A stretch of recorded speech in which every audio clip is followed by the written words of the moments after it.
Alô, alô, pessoal! Muito bem-vindos, seja bem-vindo, respeitável público, ao nosso ilustre podcast. Um podcast que é a cara de quem está aqui, dos nossos ilustres e ilustrados convidados. Um programa de gente muito ilustre, como eu sempre digo aqui, nesse começo aqui. Eu sou Érico San Juan, bem-vindo mais uma vez. Nós estamos continuando aqui a nossa parceria com a Rádio Metropolitana de Piracicaba, que está abrigando aqui, que está gravando os nossos novos episódios da nossa nova temporada do Ilustre Podcast. Você pode conferir os novos episódios com mais artistas, mais empreendedores, como é que nós vamos chamar daqui a pouquinho, né? Todas as quintas-feiras, às 8 da noite, anota na sua agenda. Anota também, você pode ter as notificações, os avisos, ativar o sininho para você receber os avisos, as notificações sobre os novos episódios do Ilustre Podcast. Tanto pelo canal do YouTube da Rádio Metropolitana de Piracicaba, quanto o canal do YouTube próprio aqui do podcast, do Ilustre Podcast. E sem mais delongas, aliás, sem mais nenhuma delonga, vamos conversar aqui com a nossa empreendedora, artista, arquiteta e outras coisitas mais que você vai ver aqui ao longo do nosso ilustre podcast. Com vocês, Janine Pestana. Palma. Muito obrigada, Érico, pelo convite. Tão entusiasmado que quase derrubo o que tem pela frente aqui. Calma. Seja bem-vinda. Érico, muito obrigado pelo convite. Fiquei muito feliz, de verdade. Me senti muito honrada, assim, né? Que bom. Pelo convite. Muito obrigada. Ilustre, né? Quem não fica honrado, né? Por favor, né? Mas ilustre são os convidados que tornam o nosso trabalho mais ilustre. Então seja bem-vinda Muito novamente. obrigada, Érico, eu adorei.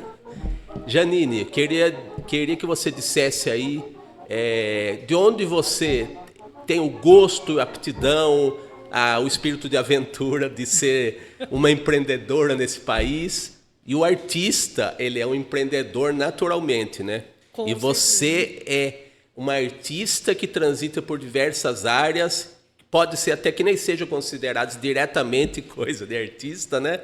Sim. Coisas de gente responsável, que o pai e a mãe da gente fala. E você precisa em algum momento, você precisa fazer uma faculdade, você precisa... Não vai ser artista. Então a gente dá uma disfarçadinha, procura áreas semelhantes, né? É bem Mas por aí. no final das contas acaba fazendo arte de alguma maneira.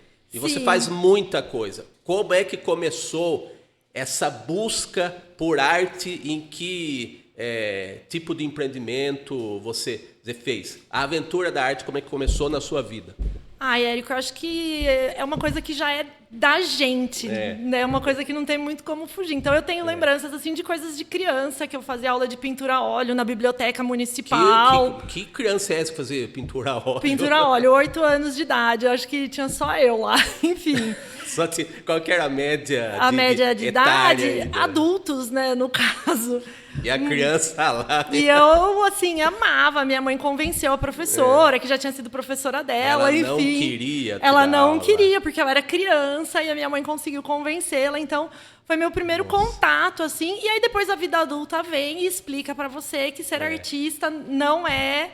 A vida adulta ou os adultos Ou da os vida. adultos falam, isso aí é hobby, não é uma profissão, você tem que ter um trabalho de gente grande. Uma coisa eles falam é verdade, né? Isso não dá dinheiro. Aí eu já não vou ter como, Não dá pra refutar, defender, não dá pra né? discordar. Não vou ter como defender. E aí o mais próximo que eu achei disso, assim, dentro da minha realidade, foi fazer o designer de interiores, que foi a minha primeira formação. Porque tinha muito a ver com cor, com textura, com essa questão da imagem, de proporção, de montar, de criar. Isso que ano, você lembra? Que ano que foi? Eu acho que começou? há uns 25 anos atrás. Faça umas 2000, contas, 99. ilustres espectadores. Alguma coisa assim. Daí foi minha primeira formação. Foi no design de interiores. Minha segunda formação foi na cerâmica, técnico em cerâmica, que daí foi quando eu comecei a ter trabalhos mais ligados com a experiência artística, com a criação, com me expressar através de alguma coisa que eu estava fazendo. E não só produzir alguma coisa que, por mais que tivesse, né, a minha personalidade ali, eu estava produzindo para um cliente, para uma situação específica. Mas isso daí não é uma ponte legal de uma maneira que a gente busca também, até inconscientemente, de você saber como é que funciona o mundo real, que a arte pode ser arte aplicada também, né? Com certeza, Érico, com certeza. Eu acho que quando a gente tem, e é uma coisa, um pouco a gente vai estudar, a gente vai melhorar, obviamente, isso em qualquer área, mas a gente tem uma coisa que é meio do gosto ou da natureza, ou não sei qual seria uma palavra melhor, de ter essa aptidão, porque é uma cor, é uma coisa que isso vai ficar legal com isso vai fazer sentido com aquilo. Mas, ao mesmo tempo, você tem que especificar isso num orçamento. Num orçamento, exatamente, fazer todas as planilhas, cronograma.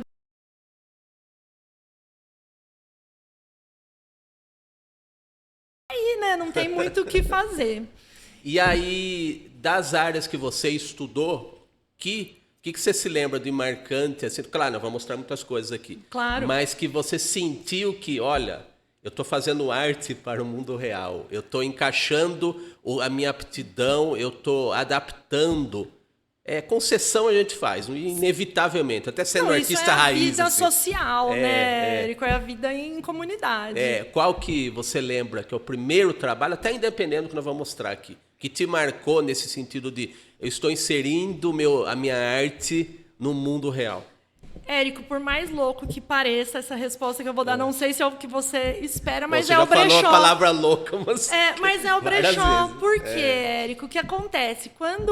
Hoje, com o trabalho do brechó, eu tenho contato com a primeira profissão que eu queria, que era moda. E então que eu ouvi... de volta para o futuro. De volta. Que eu ouvi isso da minha família. A gente tem que trampar. Pensei que eu estivesse falando alguma novidade. Você precisa de um trabalho que dê dinheiro, esse negócio de moda, isso aí é pra gente que não precisa trabalhar, isso é hobby. Olha, chamando de vagabundo. Então, eu acho que o que eu mais me completa, que eu mais acho que eu consigo produzir uma coisa de qualidade, que eu realmente devolvo assim, para o mundo alguma coisa, é com o brechó. Porque a gente sempre vai ter... A gente, né, a sociedade, de uma forma geral, sempre vai ter essa visão da moda como uma coisa supérflua, como uma coisa frívola. Fútil, né? Fútil. E a gente tem que pensar, não. A gente tem que pensar a moda do ponto de vista adulto como uma das maiores indústrias do mundo. Hoje, em tempos de sustentabilidade, a gente vai pensar como a segunda maior poluidora do mundo. Então, é uma área que a gente tem que ter uma atenção para a vida mesmo, assim.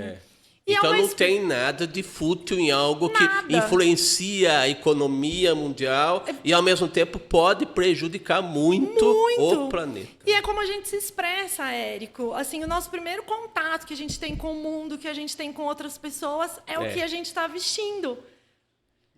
Então, um exemplo muito bobo, assim. É uma camiseta de uma banda que você usa, você já está dizendo para o mundo, eu gosto de tal tipo de música. Uma camiseta de uma obra de arte. Você, o cara neutro, vai estar com uma camiseta preta. Você já sou um cara frio. Você já está falando que você é um cara mau, entendeu? Não. Você sempre colorida. Então, sempre vai ter uma coisa a ver com o traço da nossa personalidade, com uma coisa que a gente gosta. E é o que a gente está expondo assim, para o mundo. Então, eu acho a moda, então, é um divã público. É um divã público, Érico, com certeza. E é muito legal também, porque tem esse lado, assim, por exemplo, de ter essa postura do empreendedorismo feminino, do empoderamento de outras mulheres, seja através de incentivar elas a terem seus negócios, seja elas através de, tipo, põe uma roupa legal e vai para a luta, use o que você quiser, seja quem você quiser. E aí tem a parte prática do dia a dia, que é montar uma vitrine, que é fazer projeto de loja, que é tirar uma foto, que é procurar um ângulo melhor para fazer um vídeo, que é fazer uma composição de um look de um jeito diferente. Então, assim, para mim foi onde eu me encontrei. Arte é conhecimento, é economia, é projeto de vida, né? É autoestima. É autoestima. Porque as hashtags, né? Hashtag. Tudo hashtag, mas são importantes, né? Exatamente. Vamos aqui para iniciar uma linha do tempo entre vais e vens, idas e vindas, né? Vamos a gente vai comentando aqui. Nosso primeiro trabalho, eu fiz questão de fazer essa versão ampliada, porque eu acho muito legal essa técnica. E como é que você chegou a esse trabalho que foi premiado, né? Você conta os detalhes aí pra gente, mas em primeiro lugar o processo de criação Independente até do objetivo a quem iria se dirigir, do trabalho em especial, em primeiro lugar. Essa época que eu fiz esse trabalho, eu estava fazendo o curso de cerâmica, que é um curso que não existe mais, era em São Bernardo do Campo. Então, eu fui morar em São Bernardo, tirei um ano meio sabático e fui morar em São Bernardo para fazer esse curso de cerâmica lá. E aí, lá em São Bernardo, tem vários bairros, assim, vários lugares na cidade que tem essa construção que ela não é favela, mas que ela é essa construção sem reboco, que ela é essa construção... É tosca, mas por falta ao mesmo tempo que ela é maiores tosca, condições, né? Ela tem a beleza dela, daquela textura, da caixa d'água, da antena parabólica, do varal, daquele traçado irregular. E daí eu comecei a ver muito isso, e daí eu estava fazendo cerâmica, e eu queria fazer uma coisa que fosse modular, que fosse encaixável, que fosse possível usar em várias situações. E daí eu uni essa visão, né, dessa cidade, do varal, do fio de energia elétrica, das casas diferentes, do comércio. E daí criei moldes, né, eram moldes que iam se repetindo, e daí isso ia formando painéis. Mas mesmo sendo modular, você percebe que não tem uma coisa de padrão no sentido de ser quadradinho, de ser certinho. Você vê que não é nenhum exatamente igual ao outro, né? Não. E a ideia era realmente essa. Eram vários modelos e daí a gente ia montando. Na época, esse trabalho foi um trabalho que eu fiz em parceria com o Ilha, o SAR, que tem, né, participou bastante com o salão. E daí trouxe um pouco também essa coisa do mais despojado, vamos dizer assim. Então, foi um trabalho que foi muito legal. Daí a gente foi premiado no Salão de Cerâmica do Paraná. Não sei se existe ainda esse salão. Até anotei aqui, porque, como você sabe, as pessoas próximas à melhor idade, elas precisam... Eu te entendo muito, Eu estou puxando para mim. Não, mas a gente está junto nessa situação. Tamo junto. É nóis. É nóis. Que heróis. E daí esse trabalho, depois eu fiquei super feliz, porque aí a Secretaria de Cultura do Estado do Paraná selecionou esse trabalho para ser capa do catálogo de cultura deles. Foi um trabalho que teve uma repercussão bem legal, assim, participei, fiz outras coisas de cerâmica, participei de outros salões, mas eu acho que esse foi, assim, um que tinha muito de mim, assim, nele, e que teve uma repercussão super positiva. Então, Salão de Arte do Paraná, o nome era esse mesmo? Era esse. A revista do Sesc. Você me mandou a capa, mas eu achei legal realmente a textura. Aproximar, porque é muito o que a gente faz quando vai numa galeria de arte, né? A gente fica lá, às vezes é porque a gente tá cegueta, mas muitas vezes é para apreciar. Também tem esse fator. Os detalhes, como que o artista fez isso ou aquilo e tal. É sempre legal, né? Esse foi legal, assim, então esse aí foi um ponto de partida. O prêmio é legal por isso, né? A gente estimula a gente a seguir em frente na área ou fazer trabalhos semelhantes, né? E eu acho que é uma forma, Érico, porque às vezes a gente faz uma coisa, tem os dois lados, assim, eu percebo quando você produz uma coisa que você está pondo muito de você naquilo. Sim. Tem o lado que ao mesmo tempo você está sendo muito honesto. Então, daí você fica feliz, porque você está sendo muito honesto. Mas aí você também fica naquela dúvida, tipo, eu achei incrível, eu achei maravilhoso, mas e o que será que as outras pessoas vão achar incrível também? Então, dilema do ser humano. Aquele lance, será tipo, que vão gostar de mim, do que eu faço? Eu amei, mas será que é tão legal assim quanto eu tô achando que é? Enfim. O prêmio, o prêmio, ele fala, não, tá legal, pode seguir nisso. É a confirmação máxima que você poderia ter. Ou você acha que o juízo do público pode ser maior, digamos assim, do que de jurados, ou escolhendo, avaliando o trabalho? Eu acho que isso de salão, né, de concurso, você vai saber dizer até melhor que eu, mas eu acho que é uma coisa muito louca, porque os jurados são pessoas, são seres humanos. Eu sei porque eu já fui jurado também. São seres humanos. Aí vai ter, sei lá, um determinado salão que você mandou um trabalho. Aconteceu um caso com uma colagem que eu mostrei pro Luizito, que é um cara que é fabuloso, professor da USP, genial, e ele achou aquilo a coisa mais incrível do mundo, e daí eu mandei para um salão e não foi aceito.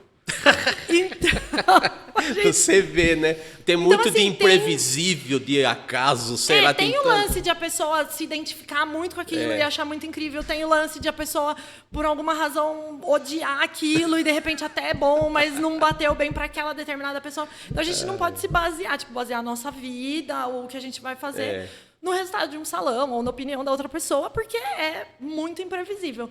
Mas eu acho que... por outro lado, desculpa te interromper, por outro lado também, Claro que precisa ter simancol, lógico, popular se toca, né, meu? Desconfiômetro. A gente, acho que depois de um determinado momento, se a gente... Esse senso crítico, por um lado, não pode funcionar como estaca, pra você ficar naquele lugar e não sair daquele lugar. Exatamente, não pode ser paralisante. Não, exato, a palavra é essa. Mas, bem por isso. outro lado também, o fato de você também não ser, tipo, nem selecionar, nem chegar à etapa básica, digamos assim, também não significa necessariamente que seu trabalho seja ruim. Tecnicamente pode ser bom. No salão de humor eu já tive essa experiência de ser jurado, e muitas vezes, com dor no coração, você tem que tirar uma coisa que é tirar boa. porque é uma seleção. Não, e são várias pessoas que estão ali, tem que chegar num acordo também daquilo. Depende. Olha, eu sempre vejo assim, a gente não pode colocar isso como fator primordial. Em primeiro lugar, você não pode colocar a opinião das pessoas. Sim. Mesmo uma opinião legal pode ser uma opinião que de repente não encaixa. A gente é humano. Por mais que você tenha qualificação, como seu professor aí. Então, ele assim, às vezes até o que ele quis. Você queria ouvir e estava conjugado uma coisa técnica. Você sabe que ele tem um rigor, ele tem um profissionalismo, tem uma bagagem que você vai... Você vai ouvir, ouvi-lo. É a pessoa para você ouvir. É bem isso. Mas, tipo, ele não é jurado dos... Então, assim, acho que a gente, aceita o elogio, mas também pondera isso daí. Não leva pro coração. Não, isso é importante. Não leva pro coração. Então, vamos pro próximo aqui. Já continuamos aqui na nossa linha do tempo. Esse aqui já completamente diferente daquele anterior. Temos muitas surpresas, ilustre espectador. É aventura. Boas surpresas. É a aventura da Janine aqui. Isso é o que é uma coisa assim, né? Se a gente for considerar um trabalho unicamente artístico, eu acho que a colagem é o meu meio. Por que você acha isso? Ai, Érico, eu não sei explicar. Explica! Estamos aqui para isso. Ninguém falou que eu ia ter que dar satisfação. Eu acho que é uma coisa que eu faço muito naturalmente, que é muito prazeroso. É uma coisa que eu sempre fiz, mesmo que meio inconsciente, assim. E é uma coisa que parece que eu tenho um olhar, parece que é fácil para mim. Não sei se... Fácil, é que fácil... A gente sabe que a palavra pode ser adequada, mas assim, eu vou trocar, se me permite, por fluente. Fluente. Sabe por quê? Porque Érico, fácil, muito melhor. Muita gente também vê o que a gente faz e acha que é fácil porque é fluente, né? Exatamente. Como a gente tem um resultado muito fluente, então as pessoas acham que é fácil. Mas eu acho que você definiu bem. E daí eu lembrei de uma coisa do Bruno Munari, que é um designer, que ele fala o seguinte, que o difícil é fazer o simples. Minha nossa. Que o complicado é fácil, porque você vai colocando tudo ali. Agora você conseguir um design que ele tenha uma coerência, ele seja simples. Nossa, e ainda o designer falar isso, né? Ele sabe o que você precisa de pensamento condensado, de uma série de coisas para você fazer um trabalho. E o que eu posso eliminar aqui que não vai prejudicar a minha comunicação disso aqui que eu estou dizendo. E a cabeça das pessoas é barroca, né? Vide a de muitos clientes que nos procuram, mas sua função é tirar os excessos do caminho, mostrar o melhor caminho para ele, para o trabalho, para ele, né? E esse aqui, como é que é? Esse aqui foi o seguinte, Érico. Esse eu vou guardando muitas coisas assim. Agora faz um tempo que eu não faço colagem, mas mesmo assim eu tenho caixas e caixas dessas caixas, sabe, esses containers. Que eu vou guardando muitas coisas que eu acho que de alguma forma fazem sentido. Então vai ter lata, vai ter papel do McDonald's, vai ter muita revista, panfleto que eu pego na rua, ingresso, papel com textura. É quase um brechó particular. Assim. É um lixo mais limpinho, que pra mim faz muito sentido. Tô tentando livrar sua cara aqui. Mas o que eu acho que esses objetos do cotidiano, esses objetos que a gente manipula, são coisas que dizem muito da nossa rotina, são coisas que elas têm uma linguagem por si só. Eu fico olhando aqui porque me intriga, sabe? Porque são referências do dia a dia, mas você coloca um significado muito particular. E a coisa da surpresa que o artista coloca, aquele espanto que você fica, olha. Que a pessoa vai parar e falar, nossa, mas o que ela quer dizer com isso? E daí foi na época, assim, até hoje, eu acho que as pessoas, elas querem essas respostas muito fáceis na vida. É meio bula, né? Meio bula. Então, como que é o roteiro da vida? O roteiro da vida para a mulher ela vai nascer, ela vai crescer, ela vai estudar, ela vai arrumar um bom marido, ela vai se casar. O roteiro da vida. E ela vai ter filhos, e ela vai... o roteiro da vida para o homem. O homem, ele vai crescer, ele vai estudar, ele vai ter uma profissão, ele vai ser bem-sucedido na profissão. Eu acho que as pessoas, elas buscam muito essa bula, essa resposta fácil. Eu acho até que também, de certo modo, elas também não estão erradas, porque a insegurança é muito aflitiva, é medonha. E daí era meio isso que eu estava questionando, tipo, tem como você comprar fé enlatada? Tipo, tem como você comprar amor? Você tem garantias? Então, assim, questionar essas certezas e dizer que não, gente, tudo isso é uma coisa que é uma construção, é uma coisa que vai acontecer de uma forma ou de outra para cada um. Então, não é uma coisa enlatada, não é o atum que você vai lá no supermercado e você tem essa certeza, essa segurança de que ele vai estar lá, o atum e o artista também, as pessoas, às vezes, elas querem a arte confortável, né? Existe, lógico, e tem o seu valor também. Não, exatamente. Mas tem lá os que dão uma cutucadinha, né? Mas eu acho importante, assim, né? Eu acho importante a cutucada. Tanto quando a gente vê a cutucada e ela serve para nós, né, Érico? Aí você sente algo fisgando no traseiro. Você fala, nossa, eu acho que talvez eu possa melhorar aí nesse aspecto da minha vida. Ai, será que essa cutucada aí não me fez bem, né? Mas por que será, né? Ou por que será já significa que você realmente você está fazendo errado. E aí esse trabalho foi um trabalho que eu fiz, assim, eu começo a mexer nessa loucura toda, e daí as coisas vão fluindo e eu vou montando. Não é que eu começo, eu vou fazer um trabalho questionando. Eu começo a mexer e daí eu fiz. A bula eu até acho que você racionaliza depois também, né? Exatamente. E foi isso que aconteceu. Eu fiz esse trabalho. Aí depois que eu fiquei pensando, né, tipo, qual a relação entre as imagens, qual a relação entre as latas, e daí eu comecei a questionar tudo isso. Foi uma época que eu realmente estava pensando sobre isso, né, porque eu não segui muito certo, assim, o roteiro da vida.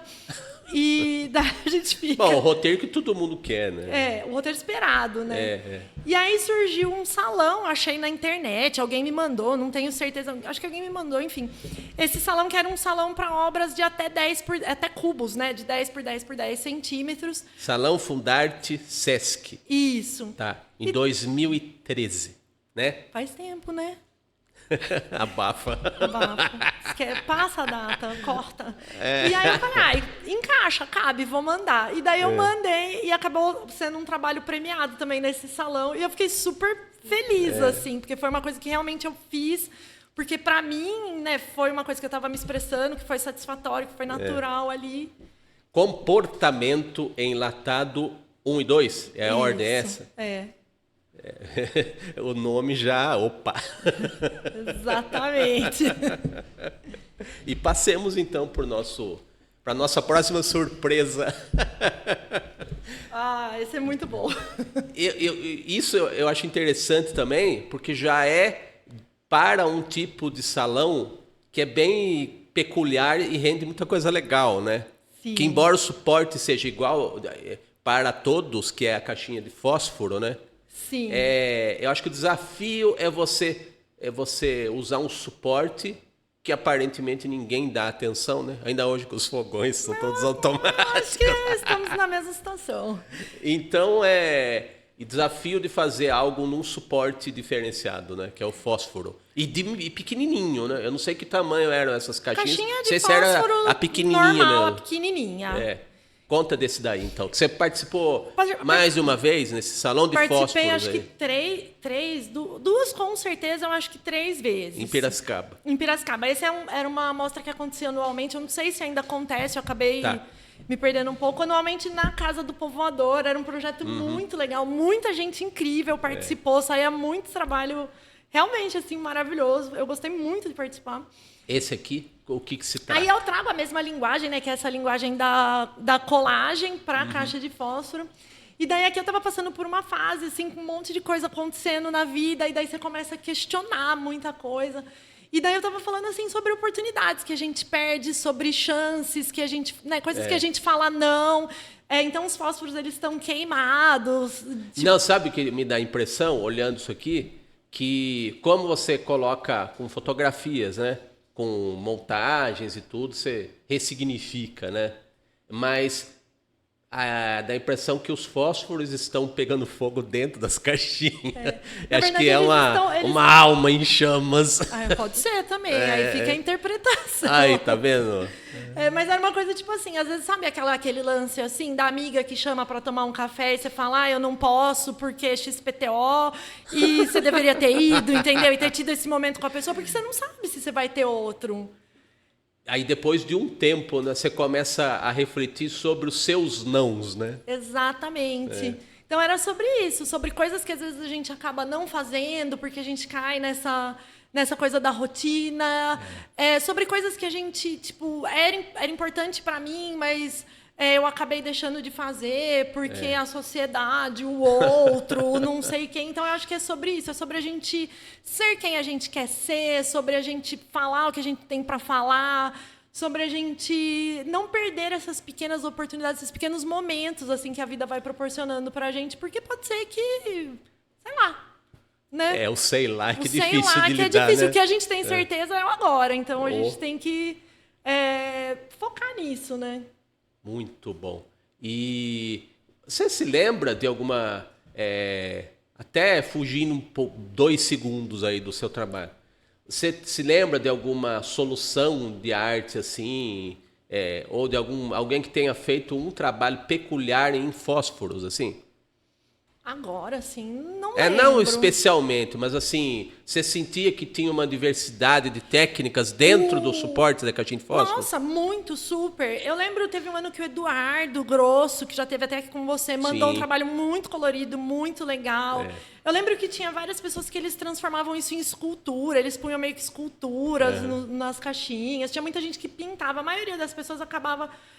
fazendo pintura. Tinha muitos artistas acadêmicos que participavam, então eles traziam essa linguagem da pintura. Até você sempre pensa neles como fazendo quadros normais, né? Entre aspas. Num suporte pequeno desses, você ficou curioso. Assim, era bem legal. Assim, eu não sei se ainda acontece essa mostra. Se não acontece, poderia voltar, porque era muito legal. Mas ninguém escreveu caixa de forfe?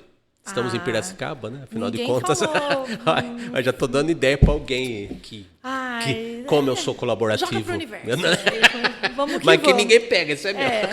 Não, agora já está aprovado. Agora já está gravado. Então já me ferrei. Já. Eu sou muito fofinho. Vamos passar para a próxima surpresa. O que será que teremos? Muito agora bom. É a sua área da arquitetura, que é a criatividade sob outro foco, outra perspectiva, também é uma maneira de você dar bem-estar, o ambiente se integrar com as pessoas, né? Sim. Ter essa simbiose que muitas vezes o Niemeyer não fazia, mas é outra proposta. Não vamos falar sobre o Niemeyer, Érico, comigo, porque a gente vai entrar numa polêmica. Bom, se eu quiser visualização, a gente quer ir pro pau aqui sobre o Niemeyer. O que eu acho, assim, né? São linhas. O Niemeyer, assim, né? Para mim, foi um escultor maravilhoso. Então você reconhece méritos nele em alguma coisa? Eu acho que ele foi um escultor maravilhoso. Enquanto arquiteto, eu tenho algumas, né? Muitas restrições? Algumas restrições. Eu acho que quando a gente projeta um espaço, né? A partir do momento que você fala que você está fazendo uma coisa que é arquitetura, você está projetando para pessoas, você está projetando para lugares. Então, quando quando você faz o projeto de arquitetura, o que você vai pensar? O que vai acontecer nesse espaço? É um espaço que a pessoa vai morar? É um comércio? Quantas pessoas? Como é a rotina dessas pessoas? Quando você vai colocar um prédio num lugar, numa cidade, quando você vai inserir alguma coisa ali naquela paisagem urbana, o que você vai pensar? O que tem no entorno aqui? Eu estou sendo respeitoso com essa pré-existência? Você está pensando que tem gente, né? Você está pensando que tem gente? Você está pensando que tem insolação? Você está pensando que tem vento? Você está pensando que já existe um prédio do lado, que tem uma passagem? E se eu faço esse prédio com uma área térrea permeável, que as pessoas atravessam esse quarteirão? Então, eu acho que a arquitetura ela tem muito a ver com pessoas, com lugares. E o Niemeyer, ele era um escultor maravilhoso, porque ele fazia coisas lindíssimas e estacionava, assim, ó, aquele disco voador dele ali, e é isso. Tem mérito? Obviamente que tem mérito. Ele vivia um momento histórico em que isso era muito fluente, vamos dizer assim. No aspecto, até um depoimento dele sobre o tempo dele, né? E ele estava vivendo Le Corbusier, ele bebe na fonte do Le Corbusier, então... É coerente, sim, tem mérito, com certeza. Para mim, Janine, aqui na minha humildíssima opinião... Bom, estamos ouvindo você, né? Então pode falar. Preferia outros arquitetos, optaria por outros arquitetos. Que até acho interessante, porque a questão do contraste, eu acho também é um estímulo do tipo... Muitas vezes, a maioria das pessoas, e sem demérito às pessoas, que pode ser bem intencionado também, eu acredito que a maioria das pessoas aponta o dedo e fala, isso aqui está errado, ou isso eu não faria. Até numa entrevista aqui, só uma autocitação rápida, num podcast que eu dei uma entrevista lá em São Paulo, eu falei assim, até coisa que você vai elaborando quando você falou de... Às vezes você está pensando que você nem pensaria ter que definir alguma coisa, né? Eu falei assim, uma coisa que eu acho que na prática você vai executando, depois você coloca lá no pé da palavra, né? Você fala, meu Deus, em vez de eu dizer para as pessoas o que elas tinham que fazer, na internet tem muito isso, né? Tem especialistas em tudo. Então eu falava assim, quando eu era criança, assim, quando estava começando, tinha coisa que eu via, tipo gibi que eu via, eu falava, não quero fazer isso. Não quero fazer isso. Eu não quero ler isso. Em vez de eu querer assassinar um artista que fez aquilo, eu falava, eu vou fazer do meu jeito. Do meu jeito. Então, assim, até esse contraste, por exemplo, seu com o Niemeyer, não é que você quer acabar com a arte do Niemeyer, ou que você fica resmungando com a arte do Niemeyer. Na sua prática, você fala, eu faço diferente dele. E tudo bem, né? Minha crítica pessoal ao Niemeyer, que é uma coisa que realmente assim, me incomoda, mas lembrando que eu sou... né, a formação, né, que eu fiz de arquitetura, depois eu fiz uma extensão na PUC, é sempre na área de patrimônio histórico. Então, eu sempre vou ter uma visão conservacionista. E daí o Niemeyer vai lá em Ouro Preto, por exemplo, e coloca aquele hotel ultramodernista no meio de uma cidade barroca e ele ensina para as pessoas de Ouro Preto que viviam ali naquela construção barroca, naquela forma, naquela estética barroca, ele ensina para eles a, sei lá, construir em concreto armado, a fazer formas retas, a tirar o ornamento. Então, ele traz essa lógica do Corbusier para um contexto barroco. Então, eu acho que fica até meio... O que me incomoda... O lugar não é o lugar para fazer aquilo. Não é o lugar para fazer aquilo. Então, é isso. Forçada, às vezes soa como forçada de barra. Como forçada de barra. E daí você pega, por exemplo, a obra que todo mundo mais elogia do Niemeyer, que é o Ministério da Educação do Rio de Janeiro. É verdade. Mas é um projeto essencialmente do Le Corbusier. Então, assim, eu acho que as pessoas, talvez, elas... poderiam se informar mais antes de elogiar ou criticar o Niemeyer. Bom, você tem propriedade. E ter elogios e críticas a fazer. Ou quando você pega, por exemplo, o Museu de Curitiba, que é aquele museu que é o olho. Sim. É lindo. Na foto, Érico, é maravilhoso. Na foto. Na foto é maravilhoso. Vai lá para você ver. Aí você chega lá no lugar, aquelas quinas, aquele canto, né, que fecha o olho, é um espaço enorme perdido. Ele é vidro nas duas faces, então é insolação, calor absurdo. Aí você tem que subir todos aqueles andares, né? Porque aquela base do olho é uma escada por dentro que você vai subir para chegar lá em cima no olho. E aí o corredor que chega na escada passa por baixo de um espelho d'água em Curitiba. Então tinha N problemas de umidade. Nossa. Então, assim, do ponto de vista funcional, falhou. É bonito? Gosto é subjetivo, eu acho legal.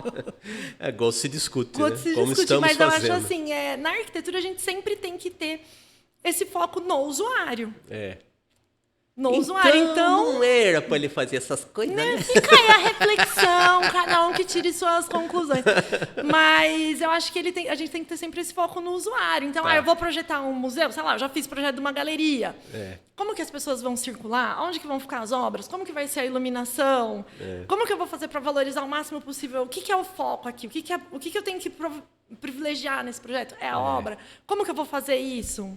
Ah, não, aqui é um hotel, então o que vai funcionar? Não, aqui as pessoas elas vão passar pouco tempo, então eu preciso de praticidade. Aqui é um café, né? Aqui eu trouxe esse que é um Já exemplo... fala dele. Vamos é um lá. exemplo que eu achei legal colocar, apesar de ser um projeto super simples, assim, eu achei legal porque é um projeto que está aqui em Piracicaba, que muita gente vai conhecer, que é o café lá do Mercadão Municipal. Que já tem 100 e tantos e lá vai pedrada há anos, né? Isso foi uma obra que foi legal porque a gente está dentro de um edifício histórico, um edifício tombado, que é o edifício do Mercado Municipal aqui em Piracicaba. Esse café ele já existia e daí me chamaram para fazer uma ampliação. Então, eu já tinha 2 pré-existências. Eu tinha a pré-existência do edifício histórico e eu tinha a pré-existência do projeto anterior, que era um projeto muito bom, do Celso Laetano, que é um arquiteto aqui de Piracicaba. Mas eu também tinha aí algumas coisas que eu precisava oferecer. Então, eu precisava oferecer mais assentos, porque é um lugar que é muito movimentado. Então, eu precisava colocar mais pessoas confortavelmente instaladas. Tinha que ser uma coisa fofinha, uma coisa agradável, uma coisa, estou fazendo um passeio no meu domingo de manhã aqui, ou dei uma pausa no meu dia. É convidativo, né? Pra É curtir, aconchegante. tem que ser aconchegante. E aí, ao mesmo tempo, a gente tinha que ter a questão funcional de, tem que ter X geladeiras, vai ter liquidificador, vai ter instalação elétrica, eu preciso de, sei lá, geladeira para expor a sobremesa. Então, a arquitetura, o design, a arquitetura, ela tem muito disso, que ela tem que associar uma coisa funcional, mas uma coisa estética, uma coisa agradável, uma coisa combinativa, mas tem que funcionar também. Eu acho que é um dos maiores desafios, sabe? Você pensar no usuário final, digamos assim, e você conjugar harmonia, acessibilidade, disponibilidade, o que for, assim. E aí, quem são os usuários? São os clientes, mas também são as pessoas que estão trabalhando. Sim. Então, pensar em tudo isso. Tem que ser agradável e funcional para quem estiver naquele ambiente, né? E aí tem o ponto de vista que é um comércio. Então, tem que ser chamativo para que as pessoas tenham vontade de parar ali, tomar um café, comer um doce e ficar um tempo ali. Exato. Então, eu imagino que, no caso de Niemeyer, ele tinha uma postura muito de artista, assim, generalizando, sabe? Sim. Apertar a tecla, dane-se. O público, que eles vão se sentir bem aqui, isso e aquilo, deixa pra lá, né? Eu achei legal. Eu achei legal. Falava, eu achei legal, vamos fazer essa obra aí. Mas assim, é uma visão dele, claro, né? Mas eu tenho mais empatia, assim, com essa visão, que acho que a arquitetura é menos a arte colocada da maneira adequada, né? Exatamente. Então quem que não gosta de estar num lugar agradável, né? Esteticamente, as cores e tudo mais que você falou. E a gente vai ter, né, grandíssimos arquitetos aí que eu não precisaria nem citar, que conseguiram fazer obras belíssimas, esteticamente emblemáticas, incríveis e que funcionam super bem. Mas hoje o arquiteto aqui é você. Mas enfim. Bom, já falamos de um que era o oposto. Já criticamos o Niemeyer, coitadinho, né? Que Deus o nosso corte polêmico nós já temos. Pode passar para o próximo, né? Ainda estamos na arquitetura. Esse aqui é bem legal, esse projeto. Você mandou muita foto, mas eu tentei pegar uma que definisse o projeto, assim, dentro da minha visão, claro, mas enfim. Esse projeto foi um dos projetos que eu mais gostei de fazer. Infelizmente, foi um projeto que acabou não sendo implementado por questões... Era um galpão abandonado na cidade de Limeira. E daí a Sara, maravilhosa, me chamou para fazer esse projeto que ela queria aliar no mesmo espaço. Brechó, ela tinha formação em moda, então ela queria trazer o brechó, trazer um espaço de alimentação, restaurante, café, comida, que tem muito a ver esse lance do convívio, e palestras, workshops. É um espaço cultural, gastronômico e de moda. Então, assim, tinha tudo que eu gostava na minha vida, porque tinha comida, tinha café, tinha moda, tinha cultura, ela queria trazer exposições. Só que, enfim, aí o proprietário do galpão, problemas burocráticos aí da vida, acabou cancelando a Nossa, isso obra. É uma pena muito, né? E foi um projeto que foi muito feliz, porque, assim, às vezes, quando você vai fazer um projeto de design, um projeto de arquitetura, o que acontece? Você fala assim para o cliente, vamos aproveitar essa estrutura aparente aqui, super rústica. O cliente, não, Vamos colocar gesso.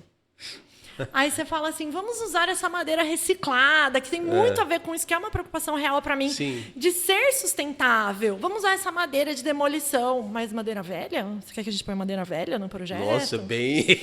Aí você fala... duro, né? É pesado. Aí você fala assim, vamos colocar um neon, que vai ficar super descolado aqui no meio. Mas... neon? O que as pessoas vão pensar se a gente puser um neon aqui? Então, o cliente ele vai muito... Aí ele vai colocando os obstáculos. Colocando esses obstáculos. Que foi até uma das coisas que hoje eu não faço mais projeto, que eu acabei me desgastando por isso. Porque você cria uma solução que ela é esteticamente funcional, do ponto de vista comercial, ela é incrível. Financeiramente, ela vai ser super econômica. Ela contempla a questão da sustentabilidade, que a gente não tem mais a opção de fazer nada nessa vida sem pensar nisso. E daí o cliente fala, não, mas lá na minha vizinha, ela colocou... Não. Mas colocou pelos motivos dela, né? Não, ela colocou porque saiu na revista, porque a outra vizinha, não sei das quantas, também viu, porque a fulana falou que era chique. Então acaba sendo uma questão de vaidade, de competitividade. Exatamente. De ego, né? Exatamente. Então, assim, a partir do momento que a coisa começou a sair... do que eu realmente valorizo, de coisas que realmente eu gosto, de coisas que são realmente importantes para mim, o cliente, né? E quando passa a ser uma coisa de ego, porque todo mundo está fazendo, tal, eu não parei para pensar se faz sentido para mim, mas todo mundo está fazendo, eu também vou. Sabe assim? Seguir com a boiada, né? Seguir com a boiada, e daí com esse lance da pandemia, as pessoas, foi o que me fez parar, assim, foi sabe, a gota d'água. A pedra final, assim, esse lance da pandemia, que daí as pessoas começaram a desvalorizar muito o trabalho dos profissionais de uma forma geral. Assim. Eu comecei a pensar também, né? As pessoas começaram a desvalorizar o trabalho de profissionais de arquitetura, de design, de qualquer coisa, Érico. Mas você não precisa trabalhar, porque está tendo uma pandemia e está todo mundo reclamando. Você não quer meu dinheiro aqui para fazer o que eu quiser? Mas boiada, tá todo mundo reclamando. E você? Eu tô te propondo algo, uma solução para você, para quem está integrado no seu ambiente e tudo, mas não, sempre os outros, né? Então daí eu achei que para mim, assim, já não fazia mais sentido. Então você estava partindo para uma escalada rumo a fazer trabalhos que você acreditar, você começa a colocar a sua marca, e aí quando nesse caminho de ter uma identidade, de você conseguir estabelecer uma identidade, ser respeitada por isso, esse caminho meio que você acha que foi interrompido com a pandemia? Sim, eu acho que a pandemia foi assim... Foi um divisor de águas para muita gente. Para um monte de coisa, para todo mundo. Não existe uma pessoa, se alguém falar, não, eu não fui afetado em nada pela pandemia. Ou essa pessoa tem problema e não entendeu o que aconteceu, né? Eu acho que favoreceu, por exemplo, podcasts, né? De alguma maneira, tô aqui, porque por causa disso também. E aí, nessa época, também eu já estava com o brechó, já estava rolando o brechó já estava crescendo, que foi uma coisa que cresceu muito com a pandemia. Então, eu falei, por que eu vou ficar aqui investindo meu tempo? Daí volta lá naquilo que eu questionei, né? Do tempo perdido, das oportunidades, das escolhas que a gente tem que fazer. Eu falei, mas pera, por que eu estou investindo aqui o meu tempo? Por que eu estou pensando sobre uma coisa que não faz sentido para mim? Mas eu acho que aí você vai rumo, é uma palavra muito usada, mas acho que tem muito sentido, muito propósito para usar essa palavra. A essência, né? Sim. Se você sempre volta, o eterno retorno ao que você tem de essencial, acaba definindo o seu caminho sempre. Você vai sempre se reinventando, mas sempre naquela... Se você se ouvir, você acha que você sempre vai ser mais feliz, vai poder até realizar melhor para o outro, né? Mas com toda certeza, Érico, com toda certeza. Por próximo, eu acho que já vai chegar no brechó. O projeto meio que... Esse foi um dos últimos. E tá aí, vendo? Brechó, chegamos à sua essência. O brechó foi uma coisa que começou em 2014. Para falar o nome certo, na cagada, não sei se pode falar. Já falou. Foi bem, você já falou. Mas começou na cagada, era uma coisa que eu sonhava fazer. Eu já amava brechó há muitos anos, já fazia muito sentido para mim de várias formas, mas a gente tem aquela ilusão, né? Tipo, não, mas para eu montar um negócio, eu vou sentar no computador, eu vou fazer um plano de negócios, eu vou abrir uma planilha no Excel, aí eu vou guardar um dinheiro. Vai fazer curso no Sebrae. Aí eu vou fazer um curso no Sebrae, vou guardar um dinheiro, aí eu vou fazer não sei o quê, aí eu vou me organizar, aí eu vou mais não sei o quê. Aí você acha que você vai fazer um puta planejamento, assim, incrível. Aí você vai focar naquilo, né? Tudo você vai parar a sua vida de tudo mais que tá rolando. Agora o mundo abre espaço para que eu... Abre as portas mágicas do empreendedorismo e daí você vai lá e monta o portal seu do negócio. empreendedorismo. A vida real não é isso. Se alguém acha que desculpa, destruir sonhos aí, mas não é. E aí o que aconteceu? No final de 2014, eu tinha muita roupa, porque eu já comprava em brechó, sempre comprei, sempre gostei. Minha mãe tinha muita roupa, e daí todo ano, no final do ano, a gente fazia essa limpa para não ficar essa coiseira parada, porque você tem muita coisa, você ser acumuladora são coisas... Não, é colecionismo. Não são diferentes, Érico, porque se você tem muitas coisas, mas todas aquelas coisas ali, elas estão circulando, você está usando... Ou você não está usando, mas ela está ali porque ela tem um valor sentimental, ou ela está ali por alguma razão. Se aquilo faz sentido, beleza. Você só está empilhando coisa, você é um acumulador. É que você faz sem pensar, né? Você só no calor do impulso. Vou guardar esse aqui, vou guardar esse... Isso é um acumulador. Mas só que aí o que acontecia? Todo final de ano a gente tinha essa tradição de fazer um limpa, ver tudo que a gente não gostava, que não servia. Isso daqui tá muito velho, não tá mais legal para usar, isso não faz mais sentido com a minha rotina. Então a gente fazia esse limpa e a gente doava. A gente chamava as pessoas que a gente tinha amizade, falava, gente, vê aí o que vocês querem. E daí a mulherada ia lá, batia papo, dava risada. E levava as coisas. E, paralelo a isso, eu tinha um outro projeto que eu sempre gostei, sempre continuei um pouco nesse mundo da moda, que às vezes eu fazia bazares. Como eu fazia projeto para várias confecções, para várias empresas de moda, as pontas de estoque, eles falavam, a gente tem essa ponta de estoque parada aqui, a gente não sabe o que fazer. Então, de vez em quando, eu fazia evento na minha casa e vendia essas peças dos meus clientes. Você é muito sociável para ser artista. Não. Não tá errado. Pô, por isso que não deu certo. Paixão. Aí, o que aconteceu? Chegou no final de 2014, estava numa fase super complicada, assim, da vida. Meu pai doente, com câncer. Nossa. Eu tinha um emprego super estável. Eu pedi demissão do meu emprego. Olha, corajosa, hein? Não. Às vezes o que a gente pede a Deus, né, que é a estabilidade, às vezes a gente pode jogar pro alto. Às vezes não é o que a gente quer. Às vezes o que a gente precisa, às vezes não é, né? Às vezes não é. E às vezes a gente vive a ilusão da estabilidade e eu vou chegar aí com essa história. Aí o que aconteceu? Eu já tinha pedido demissão do emprego que eu tinha, que era super bom, super estável. Aí meu pai ficou doente. Bom, tava daquele o furacão jeito. que veio. É aquela história, você planeja e Deus ri. E aí, o que aconteceu? E tinha uma amiga minha, da época, ela estava sem trabalho. E daí eu falei, Vivian... E ela também tinha muita roupa, porque a gente também era parças, de juntas, no brechó, garimpado, não sei o quê. E ela também tinha muita coisa. Eu falei, Vivian, não dá, esse ano a gente vai vender nossas coisas.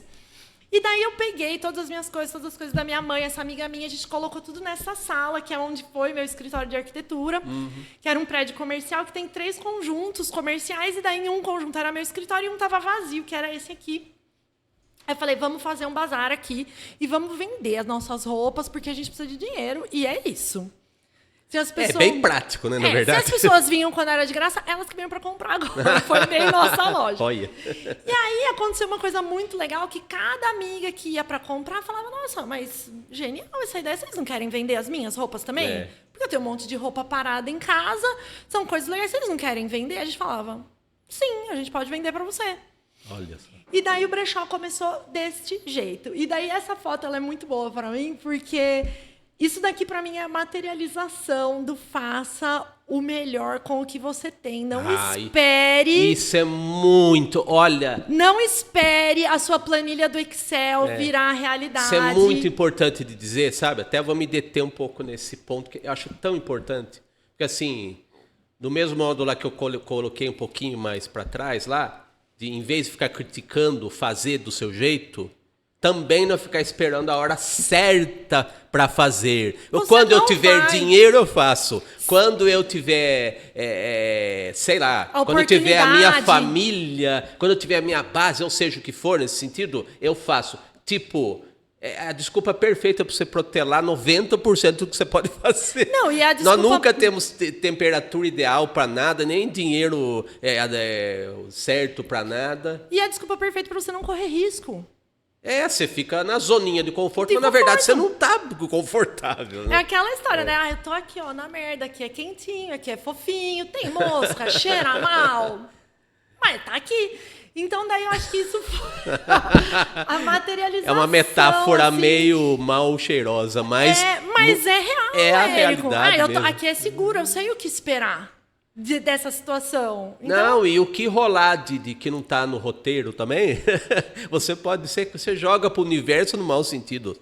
A culpa você joga. Né? Esses dias eu vi, eu não lembro quem tava falando sobre sorte.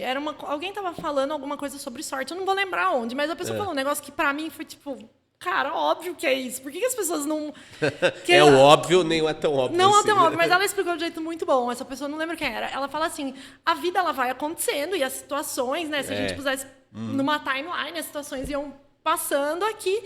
E daí o que é sorte? É você saber escolher aqui o que você vai se arriscar, o que você vai se aventurar, o que você vai fazer, o que você não vai fazer. Mas você vai ter que alguma coisa aqui escolher, e nem sempre... levanta a mão para escolher, criatura. E talvez nem sempre aquela escolha que você fez ali naquele momento parecesse ser a melhor, mas foi a que você fez, enfim. E aí eu sei que eu não tinha R$1 no bolso. Aí muita gente vai chegar e falar, mas como, sua louca? Não, o pessoal falava, Érico, você não tá entendendo. Eu entendo. Opa. O pessoal falava assim, nossa, mas vamos falar, Piracicaba, 2014. Outro corte polêmico. Piracicaba, 2014. Eu olhava nos olhos das pessoas e falava assim, eu montei um brechó. As pessoas falavam, mas... Como assim você montou um brechó? Como assim? São as duas palavrinhas. Não, montei um brechó. Mas brechó, como que é brechó? Brechó é tipo lar dos velhinhos, assim? Por que você montou um brechó? Porque já existe o lar dos velhinhos. Aí tinha pessoas que falavam assim, mas você montou um brechó. Mas por que você fez isso? Você estudou, você tem informação. Você não era arquiteta? Não, sabe o que eu acho engraçado? Chega nessa hora, aparece um monte de especialista em coisa nenhuma. Pra dizer que você tá errado. Mas se você queria trabalhar com roupa, por que você não montou uma loja normal? Todo mundo tem a solução pra Não, tudo. era tipo, aí você ouve, você fala, puta vida, né? Sério que eu vou ter que ter essa conversa mais uma vez aqui, mas tá bom. Tem, né? Então foi bem isso. E daí o que aconteceu? Então aqui essas roupas que vocês estão vendo são as minhas, da minha mãe, da minha amiga Vivian, na época.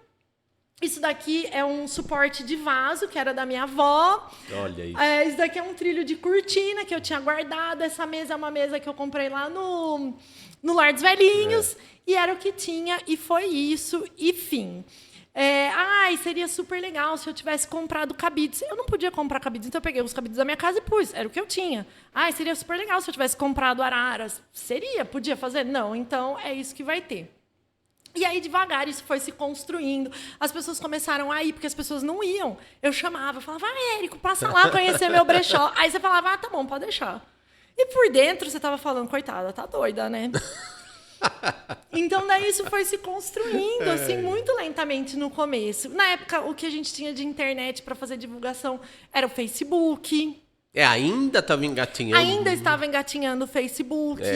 Ainda existia televisão. A primeira propaganda que eu fiz foi com o Rui, do Shop Mix. Olha. Aí eu liguei lá no Shop Mix. Eu quero fazer propaganda. O que você quer divulgar? É um brechó. Aí o cara, tipo, brechó?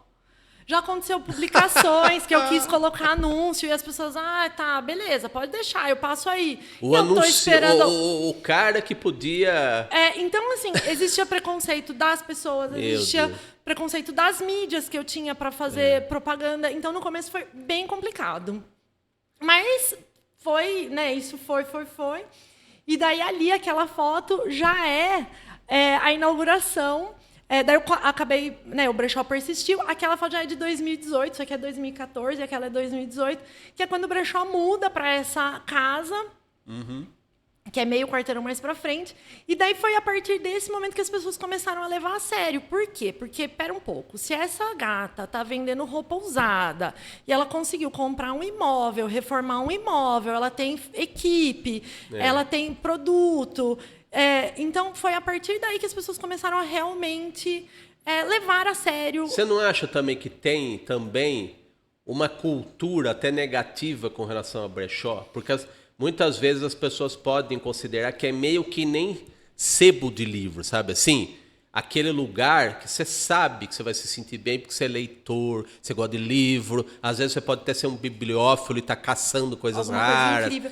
É assim, Érico. Só que assim, o que eu ia dizer é o seguinte, tanto o sebo como o brechó tem um certo preconceito que parece que é uma coisa meio de qualquer jeito. É meio improvisada no mau sentido, sabe? É sujo, até é perdido, é bagunçado, exatamente. é roupa velha, é roupa gasta, é roupa não é estragada. roupa velha, é roupa... né? Sim. Como livro também, não sei. Tanto, Érico, hoje a gente tem... Quando eu comecei, né, ainda era uma coisa que estava muito engatinhando, era tendência de mercado, era uma coisa que estava se construindo. Hoje a gente já vê uma construção e a gente já tem projeções de construções muito maiores. Então, hoje, a construção que a gente tem construções de, por exemplo, empresas como o grupo da CIA investindo em brechós. A gente tem construções como o Enjoei, que tem IPO aberto na Bolsa de Valores. Isso é importante. A gente tem construções como, durante a pandemia, bolsas de luxo usadas terem valorizado mais do que imóveis em Nova York. É legal pelo seguinte, quando vira modelo de negócio, Exatamente. até o mercado leva mais a sério, né? O mercado Só que você leva tem que mais persistir para isso se tornar uma cultura e um modelo de negócio. E né? no começo, Érico, que era o meu trabalho? O meu trabalho não era vender roupa, o meu trabalho era educar o meu público. Você tem que construir, né? Então eu tinha que dizer para as pessoas, olha, fulano, aqui é diferente do Lar dos Velhinhos. O Lar dos Velhinhos é um bazar beneficente, eles recebem doação, vai de tudo. Vai ter coisa legal lá? Vai ter coisa legal lá, mas você vai ter que procurar. Aqui eu já selecionei para você. Você tem que ser o vendedor mesmo, né? Então, hoje a gente tem grandes plataformas falando de brechó, a gente tem brechós de luxo, a gente tem brechó em shopping, a gente tem uma outra cultura. Hoje as pessoas já entenderam que o brechó é um lugar que você vai para encontrar variedade, é um brechó que você vai... eu não gosto do que está na moda, eu não gosto do que está no comércio tradicional aqui, eu quero outras coisas. Eu vou no brechó. Eu quero comprar uma roupa de qualidade incrível, mas eu não quero pagar o preço da loja. Você vai no brechó. Eu estou preocupado com sustentabilidade. Eu estou vendo aqui que o mundo está acabando e eu quero consumir de uma forma melhor. Eu vou no brechó. E me diga uma coisa, o que você vê nessas facetas todas que você tem? Qual é o ponto de ligação ou o que é de principal? Qual que é a sua essência aí que você identificaria? É que numa hashtag é difícil resumir uma vida, né? Não. Mas o que você considera que seja a ligação entre todas essas suas facetas de empreendedorismo, de arte, de arquitetura, do brechó, do relacionamento, né? Que eu acho que relacionamento é algo que está muito presente, né? Sim. Porque tudo eu vejo que você formou uma rede de relacionamentos, inclusive na arte, que pode ser um trabalho bem solitário. Sim. Qual que é a ligação entre todas essas suas construções aí? Nossa, Érico, pesado. Isso não é de pergunta para encerrar um podcast, isso é para começar. Calma, gente, espera. É um impulso para parte 2. Eu posso mandar por e-mail para você? Não. Érico, eu acho que sempre tem essa coisa da qualidade de vida, de coisas bonitas, mas também essa preocupação de como que a gente pode melhorar isso daqui. Então, eu acho que é isso. E tudo tem muito a ver a questão da moda ser essa forma de expressão. O brechó, ele tem uma coisa muito assim de fotografia, de montar look, de compor, de criar um vídeo, de escolher o melhor ângulo para fazer um vídeo, para fazer uma coisa. Então, acho que tudo isso envolve muita criação, mas sempre tudo muito voltado para a vida mesmo, sabe? Para quê? Para o mundo real, assim. Porque, às vezes, o artista, isso não é uma crítica, é um elogio, tá? Mas pode criticar também. Não, deixa para outro dia. Eu acho que é uma coisa muito assim, às vezes as pessoas veem a arte como uma coisa muito distante, uma coisa muito fora da realidade, muito fora do cotidiano. E muitas vezes, se me permite, os próprios artistas também alimentam isso. Essa coisa. Essa distância, ela sempre diz para o outro, a inacessibilidade, ela diz para o outro que eu sou bom, você não é. Sabe? Se ficar à distância, você tem mais poder sobre quem está lá longe. Você cria esse mito, né? Você cria a sua bolha pessoal e quem chegar você começa a virar um ditadorzinho de alguma forma. Né? Mas eu acho que isso é muito, muito burro. Desculpa aí, gente, quem acha isso. Mas eu acho muito ainda dá burro. pra falar essa palavra. Eu acho muito burro, porque o que acontece? Eu acho que seja na arte, seja na moda, seja no comércio, seja num projeto de arquitetura, de design. A gente está sempre falando do zeitgeist, a gente está sempre falando de um espírito do tempo que a gente está vivendo aqui. O artista ele vai traduzir num quadro, ele vai traduzir numa escultura. Eu acho que tudo isso fala do que a gente está vivendo. Então, vamos pegar a pandemia de novo como exemplo, que eu acho que é um exemplo legal. Pandemia. Pandemia, a gente observou todo mundo trancafiado dentro de casa, todo mundo louco, subindo pelas paredes. A gente ouve as histórias mais loucas, absurdas, assustadoras, incríveis assim sobre isso.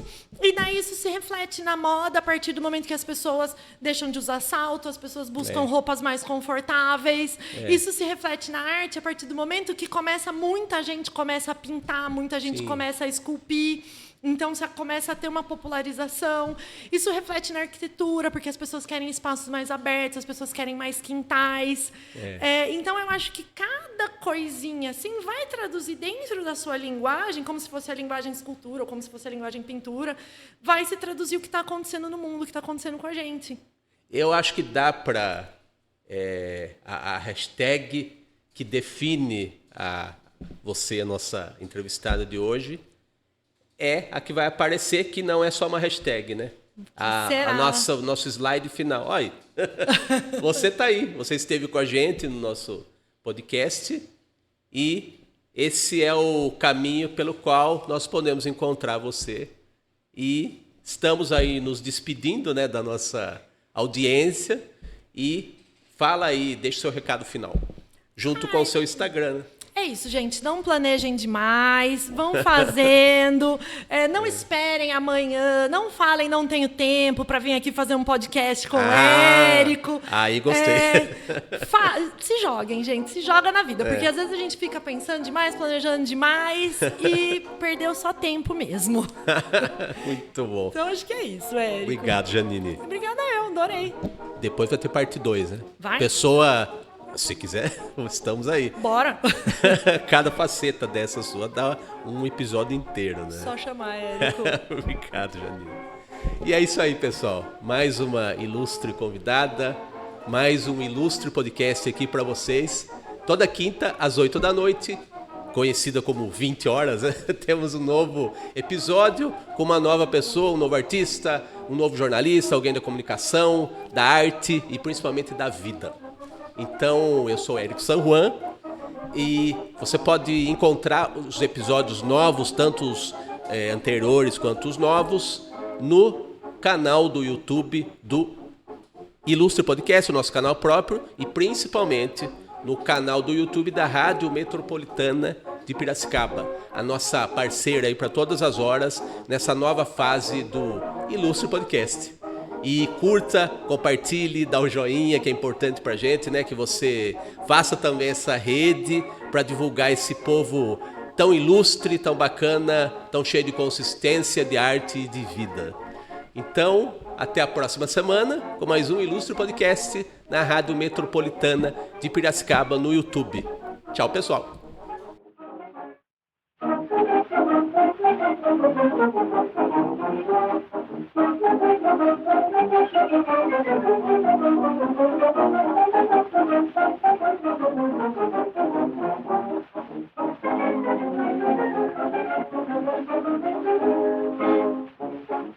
Thank you.